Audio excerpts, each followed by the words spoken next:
Hello everyone. तो कैसे हैं आप सभी। उम्मीद है आप सब अच्छे होंगे और बेहतर तरीके से पढ़ाई को कर रहे होंगे।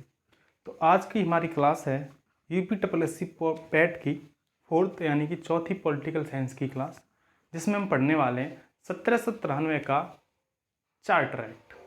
1793 का चार्टर एक्ट की बात है।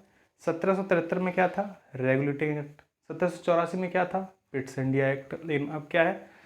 93 का एक्ट यानी कि चार्टर एक्ट। यानी कि नाम बदलते गए लेकिन काम सबका एक ही है, किसी भी तरीके से भारत में स्थायी शासन करना और कंपनी को व्यापार करने के आदेश देना। यानी कंपनी अभी दोनों काम कर रही थी। पहले शुरुआत से देखते हैं। 1793 में कानून आया था कंपनी को नियंत्रण करने के लिए। फिर ठीक है, जब 1784 का एक्ट आया तो उसमें क्या है, दो भाग कर दिए, एक नियंत्रण बोर्ड, एक निदेशक बोर्ड। यानी एक व्यापारिक मामले संभालेगा, एक राजनीतिक मामले संभालेगा। अब 1793 का आता है। अब इसमें क्या होता है, हम बारी बारी से पढ़ने की कोशिश करते हैं। ठीक है, तो चलिए पेन और पेपर ले लिए, स्टार्ट करते हैं। ठीक है, तो पहला मैंने ऊपर डाल रखा है 1793 का चार्टर एक्ट।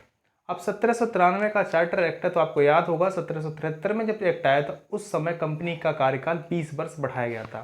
तो अभी क्या है, 20 वर्ष बढ़ा दिया गया है। क्लियर बात है। तो अब कब आएगा? 1793। 84 क्यों आया था? कि उसमें सुधार करने के लिए आया था। क्लियर बात है। आगे इसको हम किस नाम से जानते हैं? ईस्ट इंडिया कंपनी एक्ट के नाम से भी जानते हैं। East India company act 1793। Clear. Next point लेते हैं हम। तो नेक्स्ट पॉइंट क्या है? कंपनी को भारत में व्यापार करने का अधिकार अगले 20 वर्षों तक दे दिया गया। यानी अब कंपनी को अगले 20 वर्षों तक व्यापार करने का अधिकार दे दिया गया। तो आपको मालूम होना चाहिए अब अगला एक्ट कब आएगा? 1793 का 1813 में। क्लियर है। तो अगला हमारा जो एक्ट हुआ वो कौन सा हुआ? 1893 का एक्ट। क्लियर। चलिए अब इसमें क्या है, नियंत्रण बोर्ड के सदस्यों का वेतन भारत के राजकोष से देने का प्रावधान किया गया। अब बोला गया कि भारत से जो भी टैक्स की वसूली हो रही है उसी टैक्स में से क्या किया गया, जितने भी उसके सदस्य नियंत्रण बोर्ड के उन सबको दिया जाएगा। क्लियर बात है। क्योंकि राजस्व काम किसके कर रहे हो? आप भारत पे कर रहे हो। बाहर से टैक्स की वसूली है उसी से आप क्या काम करोगे? सारे के सारे काम करोगे। क्लियर बात है। तो अब बोला गया कि जो भी टैक्स आएगा भारत से उसी में से आपको वेतन मिलेगा। ठीक है। दूसरा, उच्चतम न्यायालय को इस बात का अधिकार दिया गया कि वह किसी भी कानून की व्याख्या और न्यायिक पुनरावलोकन कर सकता है। हर एक कानून की वो व्याख्या कर सकता है और किसी भी कानून के न्यायिक पुनरावलोकन कर सकता है, फिर से सुनवाई भी कर सकता है। क्लियर बात है। अब जो भी मतभेद था कुछ न कुछ जो कानून के बारे में वो सारे के सारे क्लियर कर दिए गए थे कि अगर कौन सी शक्तियाँ सुप्रीम कोर्ट को दी गई हैं, कौन सी नहीं दी गई। इस पूरे एक्ट में पूरी तरह से समाप्त कर दिया गया था। क्लियर है। अन्य गवर्नरों को भी वीटो दे दिया, ये इंपोर्टेंट पॉइंट है। अन्य गवर्नरों को भी वीटो दे दिया गया था। यानी वीटो किस एक्ट में? अन्य गवर्नरों को भी दिया। 1784 में केवल गवर्नर जनरल को था। क्लियर बात है, आपको पता होना चाहिए। नेक्स्ट पॉइंट है, कंपनी के वरिष्ठ अधिकारियों को बिना अनुमति भारत नहीं छोड़ सकते थे। अगर वो ऐसा करते हैं तो उसे उनका इस्तीफा माना जाएगा।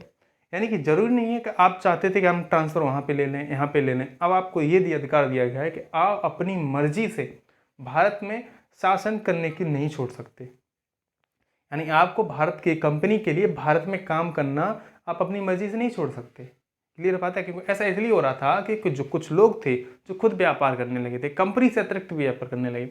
और व्यापार करने के बाद क्या होता है, जब उन्हें लगता था कि कहीं ना कहीं कंपनी का असर हम पे आने वाला है, कंपनी नज़र बढ़ने, तो भारत को छोड़ देते थे। ऐसा इसलिए उन्होंने कहा कि अब कोई भारत को नहीं छोड़ेगा क्योंकि कंपनी में घोटाला ना हो सके। क्लियर बात है। आगे तो नेक्स्ट पॉइंट क्या है, कंपनी के वरिष्ठ अधिकारी बिना अनुमति के भारत नहीं छोड़ सकते थे।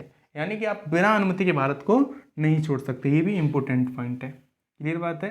नेक्स्ट, अगर वो ऐसा करते हैं तो इससे क्या माना जाएगा? इस्तीफा माना जाएगा। यह उनका इस्तीफा होगा कि अब वो इस कंपनी में काम नहीं करना चाहते। क्लियर है। नेक्स्ट पॉइंट, सभी खर्चों के बाद कंपनी को ब्रिटिश सरकार को सालाना भारतीय राजस्व से 5 लाख का भुगतान करना होता था। ये भी बोला गया अब कंपनी को 5 लाख का राजस्व भी भारत से किसको देना होगा? ब्रिटेन की सरकार को देना होगा, कम से कम 5 लाख का। तो यहाँ पे बोला गया है कब? 1797 के एक्ट में ये भी कहा गया कि कंपनी को क्या करेगी? 5 लाख का राजस्व वसूल करके सारे खर्चे निकालने के बाद, यानी जितने भी अधिकारी उनको वेतन देने के बाद में 5 लाख का राजस्व कैसे देगी? ब्रिटेन की सरकार को देगी, यानी ब्रिटेन के क्राउन को देगी। क्लियर बात है। चलिए नेक्स्ट पॉइंट है, गवर्नर को यह अधिकार दिया गया कि वह जब भी बंगाल में अनुपस्थित रहेगा वह अपनी परिषद में से किसी एक व्यक्ति को उपाध्यक्ष के तौर पर नामित कर देगा। जब भी वह वहां पे बंगाल में अनुपस्थित रहेगा तो क्या करेगा, अपनी परिषद में से किसी एक व्यक्ति को उपाध्यक्ष के तौर पर नियुक्त कर देगा, यानी कि गवर्नर खाली नहीं रहेगा।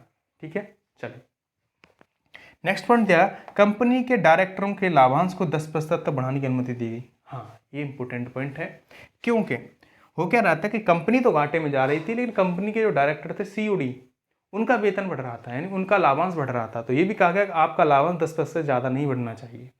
उनका लाभांश बढ़ रहा था, लेकिन कंपनी घाटे में जा रही थी, और वो ब्रिटेन क्राउन से लोन की बात कर देते थे। जब भी घाटे में जाती है लोन की बात कर देते थे। लेकिन वहाँ के डायरेक्टर जो थे COD, उनका क्या बढ़ता जा रहा था, लाभांश बढ़ा था। COD कौन होते थे, जो कंपनी के शेयर होल्डर थे। ठीक है, उम्मीद है आपको बात समझ में आ रही होगी। ठीक है, अगर कोई डाउट है तो आप पूछ सकते हैं। बताइए आपको वीडियो कैसी लगी। उम्मीद है सारे लेक्चर आपको अच्छे लग रहे होंगे। अगर लगते हैं तो लाइक कीजिए, अपने दोस्तों में शेयर कीजिए। Thank you so much.